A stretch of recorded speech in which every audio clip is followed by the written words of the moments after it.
सर्वेभ्यो नमो नमः। साथियों, कल हमने संस्कृत संभाषण में संपूर्ण अव्यय पदों का अध्ययन किया था व संस्कृत संभाषण में किस प्रकार अव्ययों का प्रयोग किया जाता है वाक्य बनाने के लिए। इसी प्रकार आज हम विभक्ति ज्ञान व कारक को पढ़ेंगे। विभक्ति ज्ञान। संस्कृत संभाषण हेतु कारक का ज्ञान परम आवश्यक है। कारक के विभिन्न चिन्हों का संभाषण में शब्दों में विभक्ति जोड़कर कर्ता के साथ संबंध ज्ञात होता है।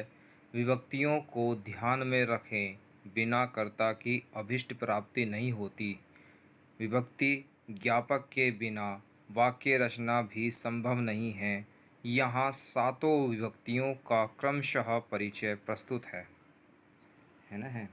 जैसे कि प्रथमा विभक्ति, द्वितीय विभक्ति, तृतीय विभक्ति, चतुर्थी विभक्ति, पंचमी विभक्ति, षष्ठी विभक्ति, सप्तमी विभक्ति और एक और विभक्ति होती है जिसे संबोधन विभक्ति भी कहते हैं, लेकिन संबोधन में आता है नहीं।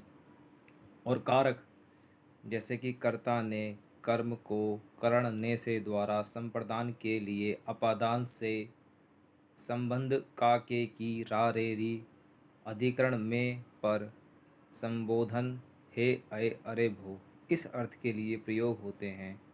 और यह विभक्तियाँ इस प्रकार से थी और यह भी एक वचन, द्विवचन, बहुवचन में होते हैं।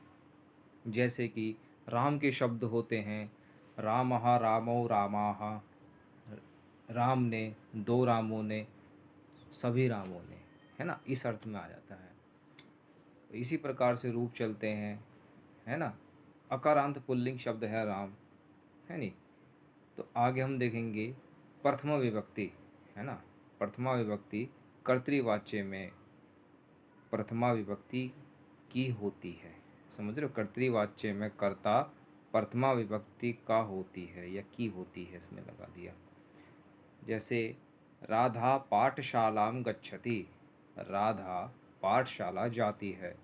सुमन गीतम गायति, सुमन गीत गाती है। इन वाक्यों में राधा और सुमन प्रथमांत हैं। इसके योग में प्रथमा विभक्ति हुई है।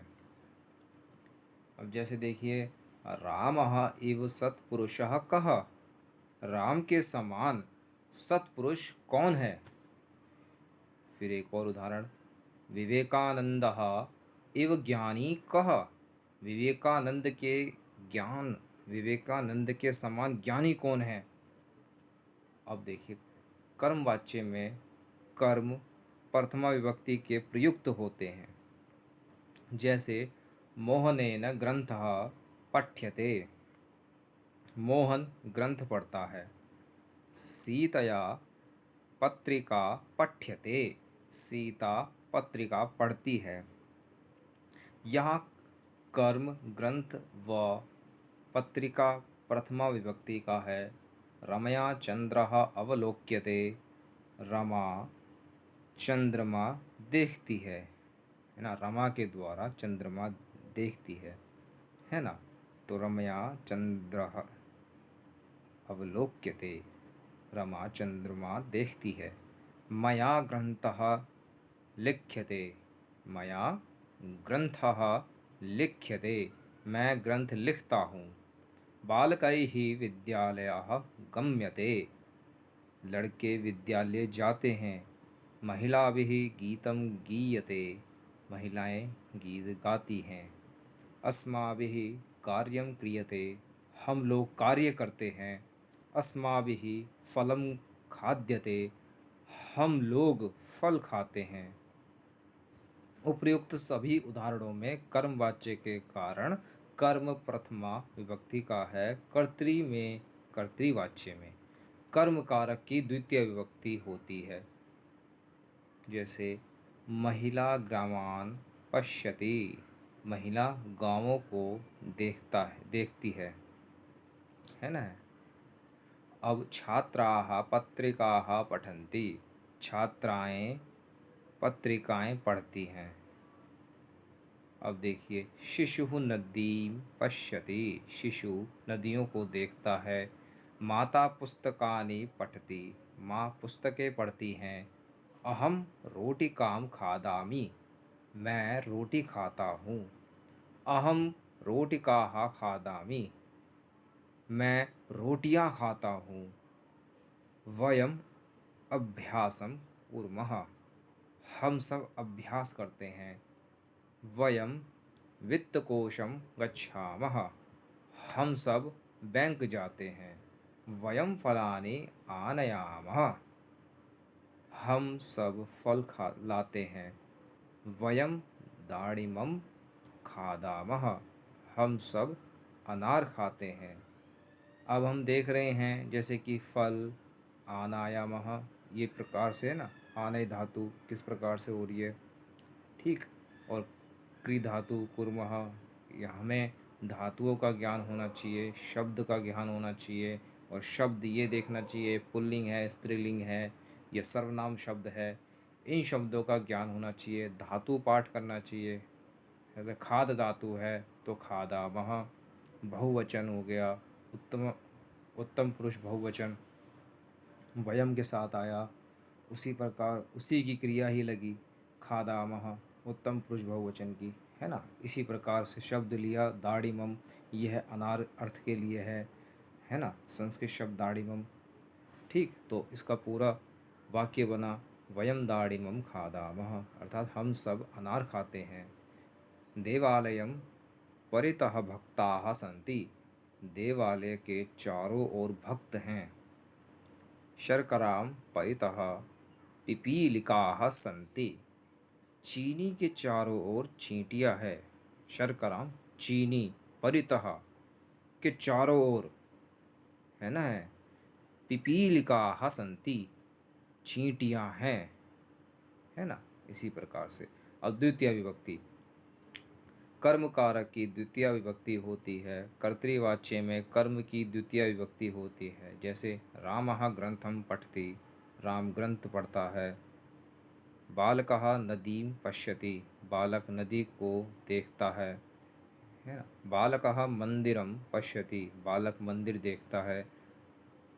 अब ये दृश्य धातु है, पश्य से चलता है ना। अब देखिए देखने अर्थ के लिए, अहम शाकम खादामि, मैं सब्जी खाता हूँ। उभयतः के योग में द्वितीय विभक्ति होती है। जैसे राजमार्गम उभयतः वृक्षाः सन्ति, ये कुछ नियम हैं, इन्हें भी याद रखना।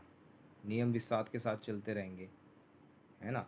जैसे राजमार्गम उभयतः वृक्षाः सन्ति, सड़क के दोनों ओर वृक्ष हैं। वाटिकाम उभयतः लताः सन्ति, वाटिका के दोनों ओर लताएं हैं। यहाँ उभयतः इस प्रयोग के कारण राजमार्गः व वाटिका की द्वितीयांत रूप राजमार्गम व वाटिकाम प्रयुक्त हुआ है। सर्वतः के योग में द्वितीय विभक्ति होती है। जैसे दुर्गम सर्वतः सैनिकाः सन्ति, अर्थात ये कहते हैं किले के सभी ओर सैनिक है। यहाँ सर्वतः के योग के कारण द्वितीयंत रूप दुर्गम का प्रयोग हुआ है।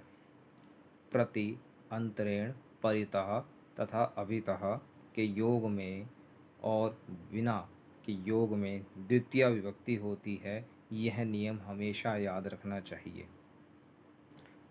अब जैसे बालकाः गृहं प्रति गच्छति, नहीं, बालकाः गृहं प्रति गच्छन्ति। शुद्ध वाक्य और अशुद्ध वाक्यों का हमेशा ध्यान रखना चाहिए। इसका अर्थ हुआ बालक घर की ओर जाते हैं।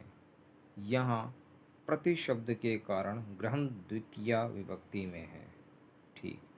अब देखिए, ईश्वरम अंतरेण मम कः सहायः, ईश्वर के बिना मेरा सहायक कौन है। ग्रामम परितः क्षेत्राणि सन्ति, गांव के चारों ओर क्षेत्र हैं या खेत हैं, है ना। ज्ञानम बिना मुक्ति न मिलती, यानी ज्ञान के बिना मुक्ति नहीं मिलती, है ना, मुक्ति नहीं मिलती है। अब देखिए, सर्वनाम शब्दों का प्रयोग द्वितीय विभक्ति के रूप में देखिए यथा, देखिए अहम माम अस्मान, कह कम कान, है ना। अहम माम अस्मान, कह कम कान, सह तम तान, सा ताम ताः, भवान भवन्तं भवतः भवती भवतीं भवतीः, एषः एतं एतान्, एषा एताम एताः। अब देखिए कालवाचक शब्दों में द्वितीय विभक्ति होती है। परीक्षा सर्वाणि दिनानि, परीक्षा सभी दिन है, इसका अर्थ हुआ। अब देखिए द्विकर्मक धातुओं के गौण कर्म में द्वितीया होती है, जैसे धू याच पच दंड रुदि ची रू शा सूजी मत मुशाम।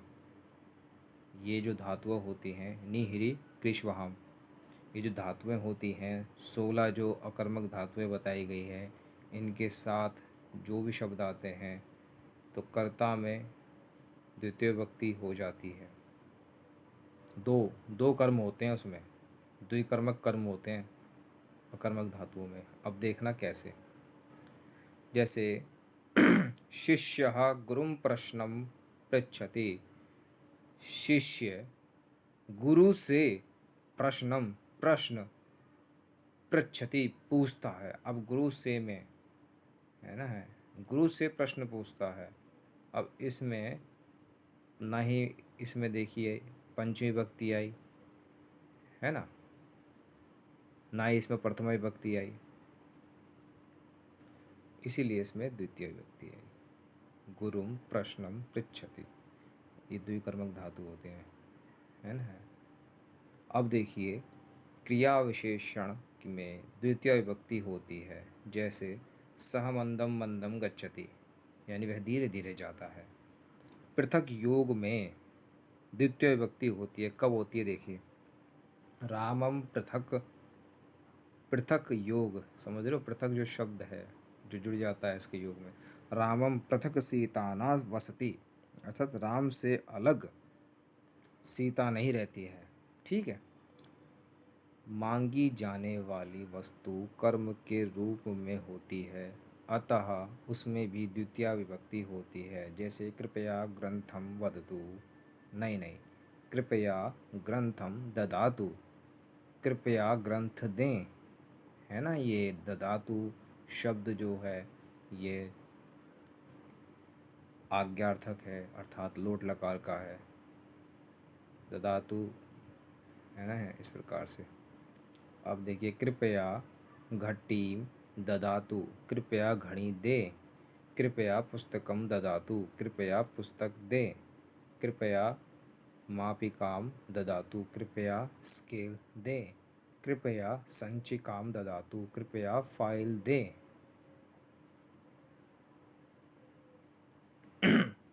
संचिकाम ददातु हो गया। अब देखिए कृपया उपनेत्रम ददातु, कृपया चश्मा दें।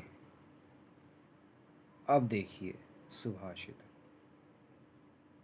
करारविंदेन पदारविंदम मुखारविंदे विनिवेश्यन्तं, वटस्य पत्रस्य पुटे शय्यानां, वटस्य पत्रस्य पुटे श्यानं बालं मुकुंदम मनसा स्मरामि।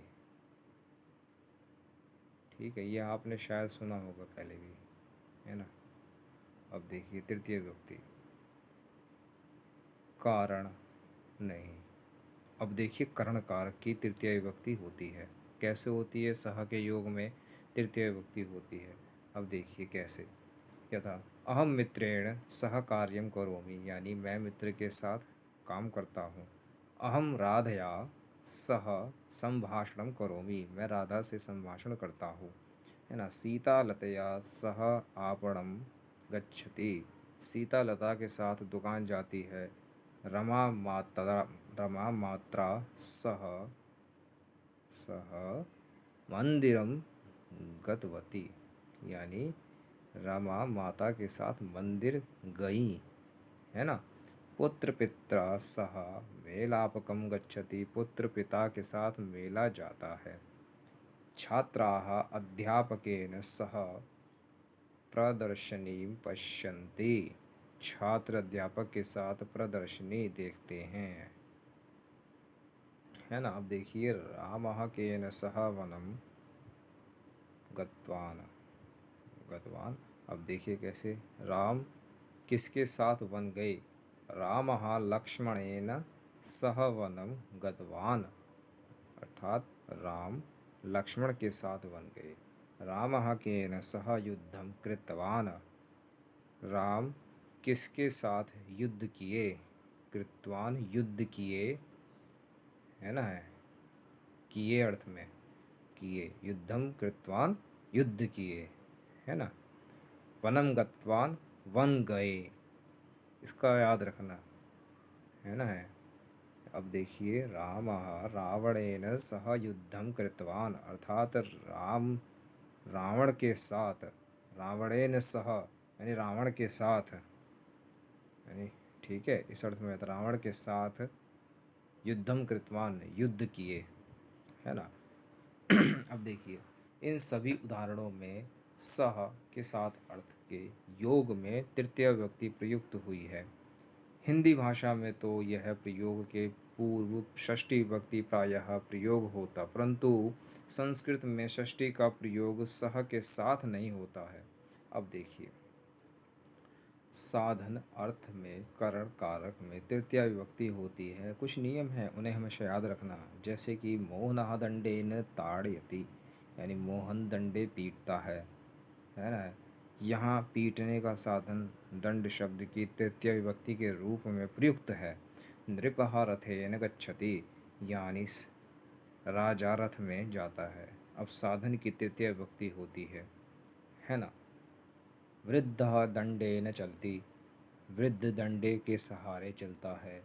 यहाँ दंड दंड है ना, वृद्ध के चलने की क्रिया में साधन है, अतः तृतीय दंडेन प्रयुक्त है।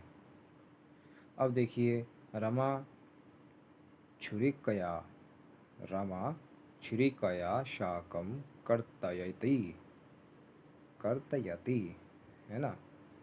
रमा छुरिकया शाकम कर्तयति, अर्थात रमा चाकू से सब्जी काटती है। यहाँ रमा के शाक काटने हेतु चाकू साधन है, अतः तृतीयांत छुरिकया का प्रयोग हुआ है ना।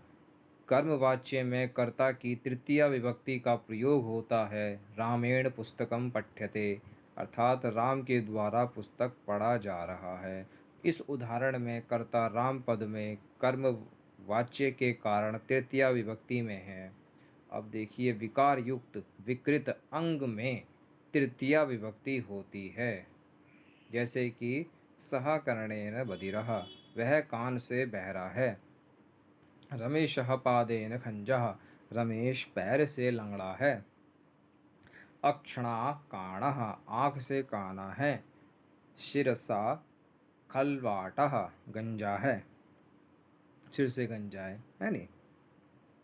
यहाँ क्रमशः विकृत अंग कान, पैर और सिर में तृतीय विभक्ति का रूप प्रयुक्त है। अब देखिए, अलम प्रकृत्यादि बोधक पृथक शब्द के योग में तृतीय विभक्ति होती है, जैसे अलम विवादेन, विवाद करने से कोई लाभ नहीं। अलम विवादेन, विवाद करने से कोई लाभ नहीं। रामः प्रकृत्या सरलः, राम प्रकृति से सरल है। सीता प्रकृत्या सुकोमला, सीता स्वभाव से सुकोमल है। रामेण पृथक लक्ष्मणः न भवति, राम से पृथक लक्ष्मण नहीं होते हैं। रामेण पुस्तकम पठ्यते, राम पुस्तक पढ़ता है। भाववाचक शब्दों की तृतीया विभक्ति होती है। सह संतोषेण कार्यम करोति, अर्थात वह संतोषपूर्वक काम करता है नहीं। माता स्नेहेन, माता स्नेहेन लालयति, माता स्नेहपूर्वक लालन करती है। इन वाक्यों में संतोष स्नेह आदि भाववाचक शब्द होने के कारण तृतीयांत हैं। विना के योग में तृतीया विभक्ति होती है। चंद्रेण विना रात्रिः ना शोभते। चंद्र के बिना रात्रि की शोभा नहीं है। अध्ययनेन विना छात्रः ना शोभते। अध्ययन के बिना छात्र की शोभा नहीं है।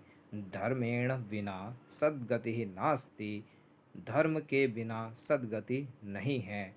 लक्ष्य लवणेन बिना भोजने रुचिः नास्ति। नमक के बिना भोजन में स्वाद नहीं है।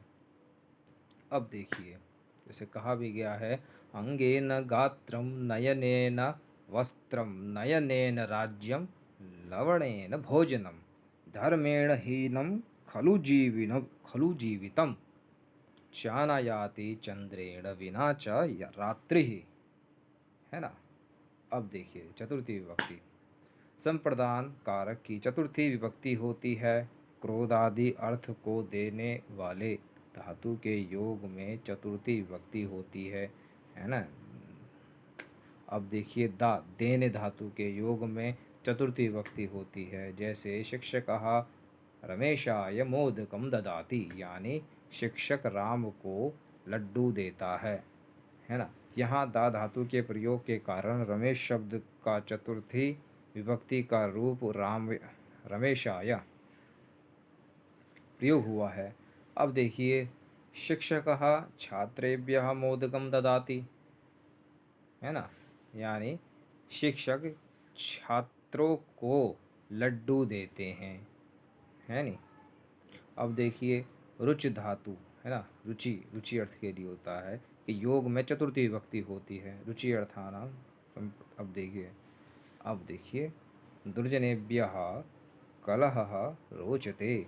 दुर्जनों को कलह करना अच्छा लगता है। मोहनाय मोदकम रोचते। मोहन को मिठाई अच्छी लगती है। सज्जनाय युद्धम ना रोचते। सज्जन को युद्ध अच्छा नहीं लगता। यहाँ जिसको प्रिय लगती है उसकी चतुर्थी विभक्ति होने के कारण सज्जन और मोहन शब्द में चतुर्थी है। नमः के योग में नमः, स्वस्ति, स्वाहा, वसट योगाच, इनके साथ जो जुड़ जाते हैं वो उन शब्द में चतुर्थी विभक्ति होती है। जैसे नमः शिवाय, है ना, है देवाय नमः, इस प्रकार से होते हैं शब्द। जैसे श्री गणेशाय नमः, इस प्रकार से होते हैं ना, देवाय नमः, है ना। श्री गणेश को नमस्कार, देवाय नमः, देवों को नमस्कार, देव को नमस्कार, देवेभ्य नमः, देवों को नमस्कार, है ना। इन अव्ययों के साथ वो जो होते हैं चतुर्थी में, जैसे देव्याई नमः, देवी को नमस्कार, सर्वेभ्यः नमः, सभी को नमस्कार, सर्वेभ्यः नमः या सर्वेभ्यो नमः या सर्वेभ्यो नमो नमः, है ना। इस प्रकार के शब्द होते हैं। अब देखिए भास्कराय नमः, सूर्य को नमस्कार, ठीक। अब स्वाहा के योग में चतुर्थी विभक्ति होती है। अब देखिए अग्नये स्वाहा, अग्नि को समिधा समर्पित है। इस प्रकार से प्रधानाचार्य बालकेभ्यः परितोषिकम ददाति, अर्थात प्रधानाचार्य बालकों को पारितोषिक देता है, ठीक है। गुरुः बालकाय स्नेहम ददाति, गुरु बालक को स्नेह देता है। रमा बालिकायै मालाम ददाति, रमा बालिका को माला देती है। समाज सेविका बालिकाभ्यः पुरस्कारम ददाति, समाज सेविका बालिकाओं को पुरस्कार देती है। शिक्षकः तस्मै मधुरम ददाति, शिक्षक उसे मिठाई देता है। रमा तेभ्यः पुस्तकम ददाति, रमा उन लोगों को पुस्तक देती है। माता मह्यम क्षीरम ददाति, माता मुझे दूध देती है ना। प्रबंधकः अस्मभ्यम धनम ददाति, प्रबंधक हम लोगों को धन देता है। चतुर्थी विभक्ति के, अब देखिए चतुर्थी विभक्ति के स्थान षष्ठी विभक्ति के साथ कृते शब्द का प्रयोग होने पर चतुर्थी विभक्ति के अर्थ का निर्माण होता है। अब देखिए कैसे, कर्णः ब्राह्मणस्य कृते कवचम दत्तवान, है ना। कर्ण ने ब्राह्मण को कवच दिए। कर्णः ब्रह्मणाय कर्णः ब्राह्मणाय कवचम दत्तवान। कर्ण ने ब्राह्मण को कवच दिए। शिवः अर्जुनस्य कृते शिशुपतास्त्रं दत्तवान। शिव ने अर्जुन के लिए पशुपतास्त्र दिए, है ना। शिवः अर्जुनाय पशुपतास्त्रं दत्तवान। शिव ने अर्जुन को पशुपतास्त्र दिए। अब देखिए कहा भी गया है, सुभाषित में देख सकते हैं, परोपकाराय वहन्ति नद्यः, परोपकाराय दुहन्ति गावः, परोपकाराय फलन्ति वृक्षाः, परोपकारार्थम इदं शरीरम। देखिए पंचमी भक्ति, अपादान कारक की पंचमी भक्ति होती है। इस अवसर पर निश्चित की पंचमी होती है। अलगाव की स्थिति में स्थिर वस्तु की अपादान कारक होने से पंचमी विभक्ति होती है। जैसे सेवकः ग्रामात् आगच्छति, अर्थात नौकर गांव से आता है। ठीक, अब देखिए प्रभृति, आरभ्य, बहि, वरिते के योग में पंचमी विभक्ति होती है। अब देखिए कैसे, वैद्यः नगरात् आगच्छति, वैद्य नगर से आते हैं, है ना। शिक्षकः नगरात् आगच्छति, शिक्षक शहर से आते हैं। कश्मीरेभ्यः प्रभृति कन्याकुमारी पर्यन्तं भारतस्य ऐक्यमस्ति। कश्मीर से लेकर कन्याकुमारी तक भारत एक है। कश्मीरेभ्यः आरभ्य कन्याकुमारी पर्यन्तं भारतस्य संस्कृतिः समाना अस्ति। कश्मीर से लेकर कन्याकुमारी तक भारत की संस्कृति समान है। अब देखिए प्रकोष्ठात् बहिः वाहनानि सन्ति, प्रकोष्ठ के बाहर गाड़ियां हैं। ग्रामात् बहिः अरण्यम अस्ति, ग्राम के बाहर वन है। ऋते परिश्रमात् साफल्यस्य अन्यः मार्गः न, परिश्रम के सिवाय सफलता का और मार्ग नहीं है। अब देखिए उत्पत्ति के हेतु में भी पंचमी विभक्ति होती है। जैसे देखिए वृक्षात् फलानि उत्पद्यन्ते, वृक्ष से फल पैदा होते हैं। यहाँ फल के उत्पत्ति भूत हेतु वृक्ष में पंचमी विभक्ति है ना। अब जिससे पढ़ा और सुना जाए उसमें पंचमी विभक्ति होती है, यह नियम याद रखें। जैसे कि छात्राः अध्यापकात् पठति, जैसे छात्र अध्यापक से पढ़ता है। ग्रामः ग्रामात् ग्रामेभ्यः, ठीक है। ग्रामः कैसे, ग्रामात् ग्रामेभ्यः, ठीक। नदी नद्याः नदीभ्यः, ठीक है। फलं फलात् फलेभ्यः, भवान् भवतः भवद्भ्यः, भवती भवत्याः भवतीभ्यः, लेखिका लेखिकायाः लेखिकाभ्यः, है नहीं। अब देखिए बालकः दूरदर्शनात् समाचारं शृणोति, यानी बालक दूरदर्शन से समाचार सुनता है। भय के हेतु में पंचमी विभक्ति होती है, यह नियम भी याद रखें। जैसे रामः चोरात् बिभेति, राम चोर से डरता है ना। मोहनः लुण्ठकेभ्यः बिभेति, यानी मोहन लुटेरों से डरता है। यहाँ भय का कारण चोर और लुटेरा है, जिसमें पंचमी विभक्ति का प्रयोग हुआ है। वैसे ही एक और नियम है, वारण के अर्थ में भी पंचमी विभक्ति होती है। जैसे सह पापात् निवारयति, वह पाप से रोकता है ना।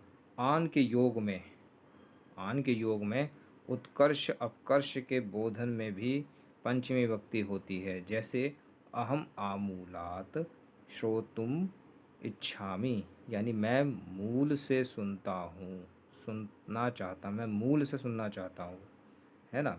सह आदिनात् पठितुम इच्छति, वह संपूर्ण दिवस पढ़ना चाहता है। दुष्टात् सज्जनः श्रेष्ठः, दुष्ट से सज्जन श्रेष्ठ है।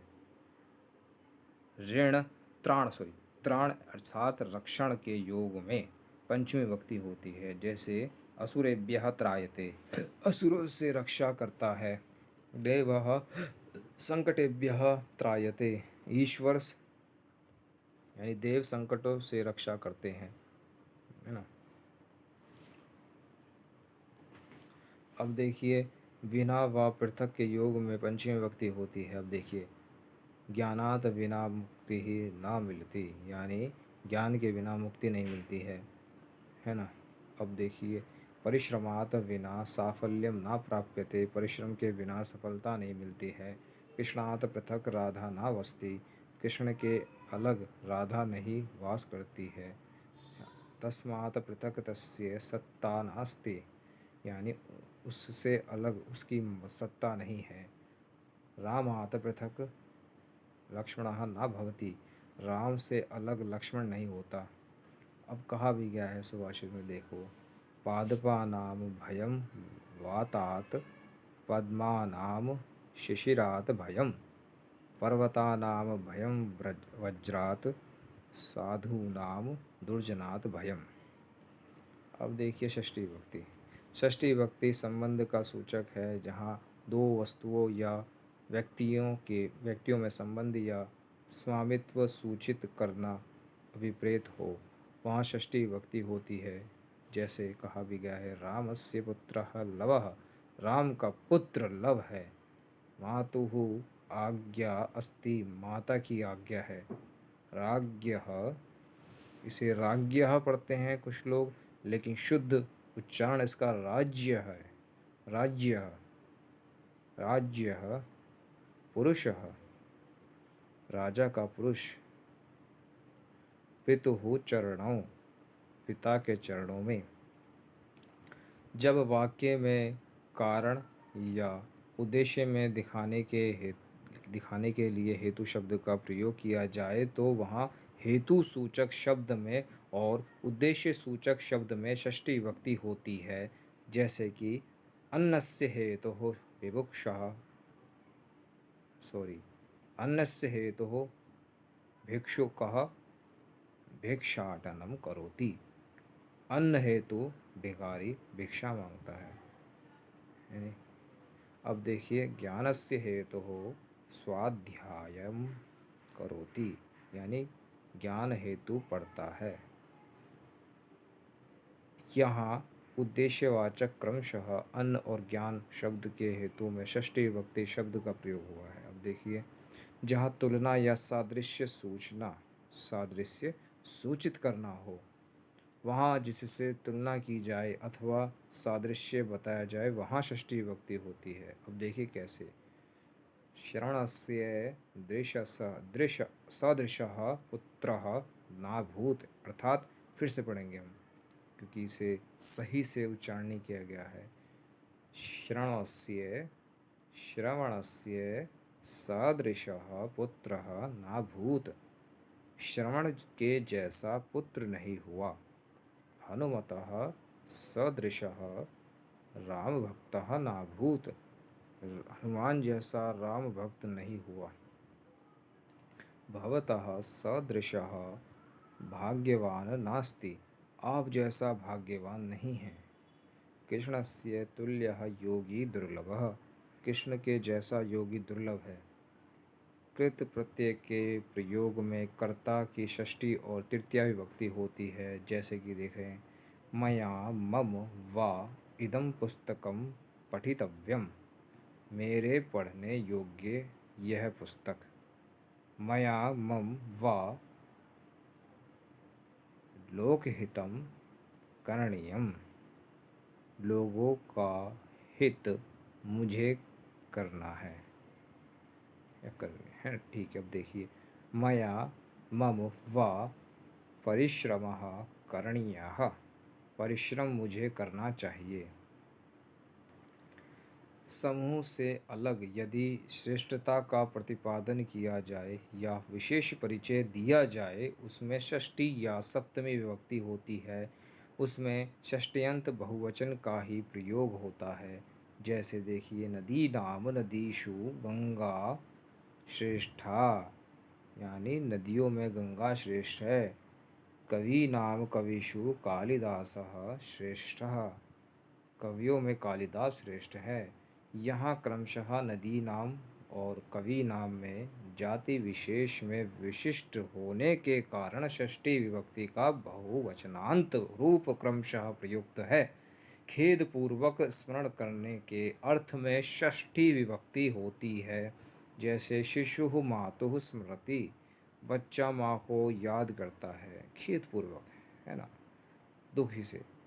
सैनिकः शस्त्रस्य स्मरति, सैनिक शस्त्र को याद करता है। यहाँ बच्चे का माँ का स्मरण और सैनिक का शस्त्र का स्मरण खेद पूर्वक अर्थ में प्रयुक्त होने के कारण षष्ठी विभक्ति का प्रयोग हुआ है। अन्यथा सामान्य स्थिति में द्वितीय विभक्ति होती है। काबू करने के योग में भी षष्ठी विभक्ति होती है।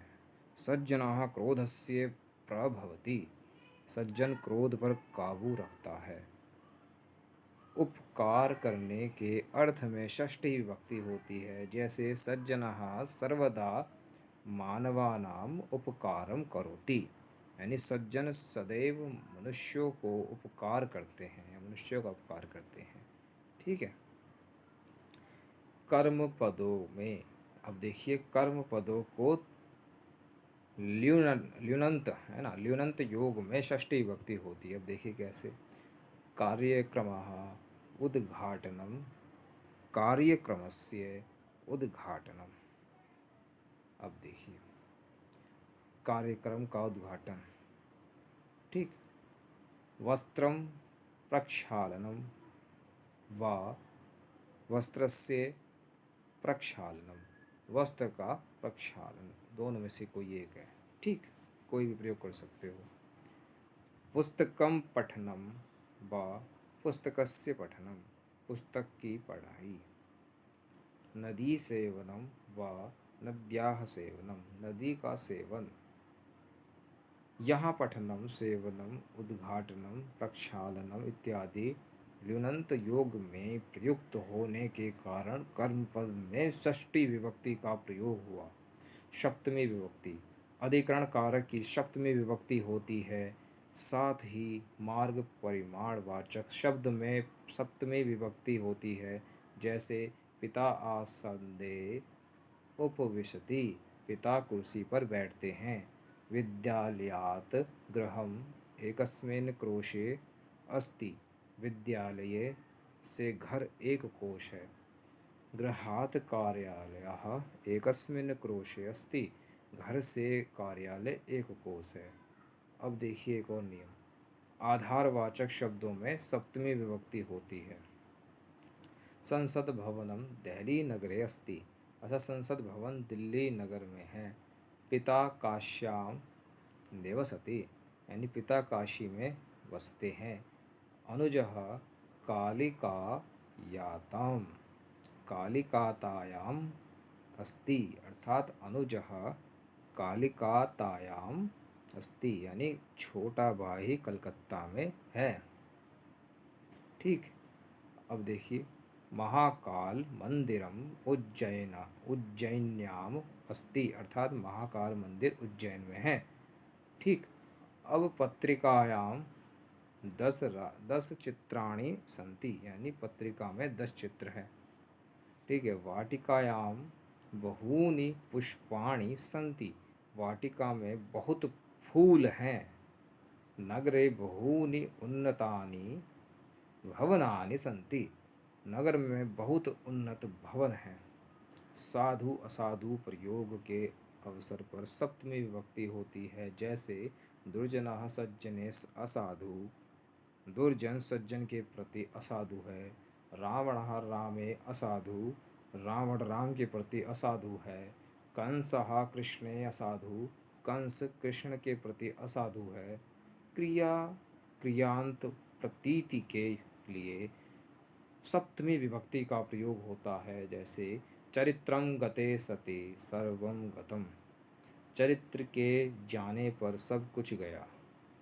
धनम गते सति किंचित गतम, धन के जाने पर थोड़ा जाता है।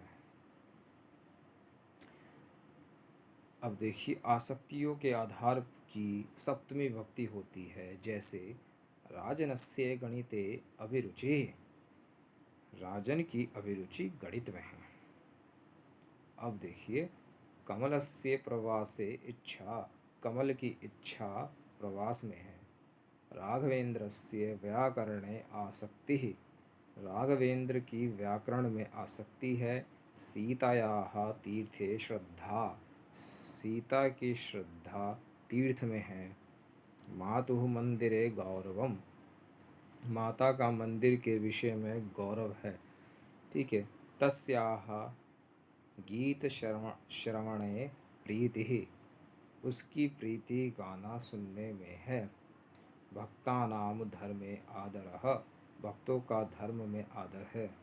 सुभाषित देखिए कहा भी क्या है उसमें, उत्सवे व्यसने चैव दुर्भिक्षे राष्ट्र विप्लवे, राजद्वारे शमशाने च यस्तिष्ठति सा बान्धवः, मातृवत् परदारेषु परद्रव्येषु लोष्ठवत्, आत्मवत् सर्वभूतेषु यः पश्यति स पंडितः। अब देखिए याद करने योग्य बात है और नोट भी कर लेना कि उपसर्गात्मक शब्द चतुर्थी और सप्तमी विभक्ति को छोड़कर शेष सभी विभक्तियों के साथ प्रयुक्त होते हैं।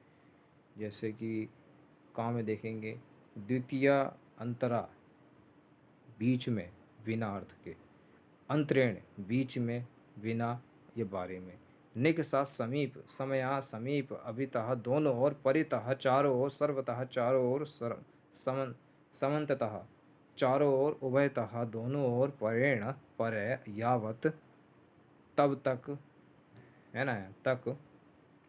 इसके साथ पंचमी विभक्ति भी प्रयुक्त होती है, याद रखना इसके साथ। और तृतीया सह साकम सार्धम समम, अर्थात सात अर्थ में, है ना, विना में, सिवा, विना सिवाय, इसके साथ तृतीया और पंचमी विभक्ति का प्रयोग भी होता है। अब देखिए पंचमी, है ना, पंचमी में आने वाले सभी क्रिया विशेषण शब्द किसी न किसी रूप में पंचमी के मूल अर्थ विश्लेषण अर्थात विश्लेष पृथक होना को प्रकट करते हैं।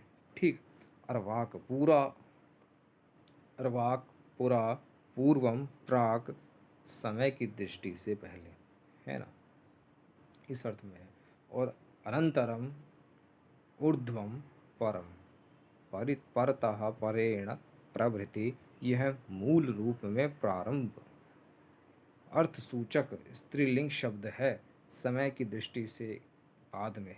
ठीक है, इस अर्थ में। अब देखिए वही बाहर, अन्यत्र, अतिरिक्त, ये अन्य जगह, ऋते बिना द्वितीय विभक्ति में। ठीक, द्वितीय भी, इसमें द्वितीय भी होती है बिना में। ठीक। अब देखिए षष्ठी, षष्ठी के साथ प्रयुक्त होने वाले प्रायः सभी क्रियाएं विशेषण शब्द स्थान। अब देखिए विषयक संबंध को सूचित करते हैं। ठीक है, अग्रे, अग्रतः, पुरः, पुरतः, पुरस्तात्, प्रत्यक्षम, समक्षम, आगे, सामने, इस अर्थ में आते हैं। ठीक है, पश्चात, बाद में, परतः, प्रस्तात्, पर अर्थ में। ठीक है, परि द्वितीय विभक्ति, उपृष्टात, ऊपर या बारे में, अधः या अधस्तात्, नीचे। षष्ठी के साथ कृत्य के लिए, है ना, कृत्य अर्थात के लिए अर्थ में का भी प्रयोग होता है। अब देखिए द्वितीय को और किधर, पंचमी से, स्थान से, कहाँ से, और सप्तमी में कहाँ पर। ठीक है, या पर।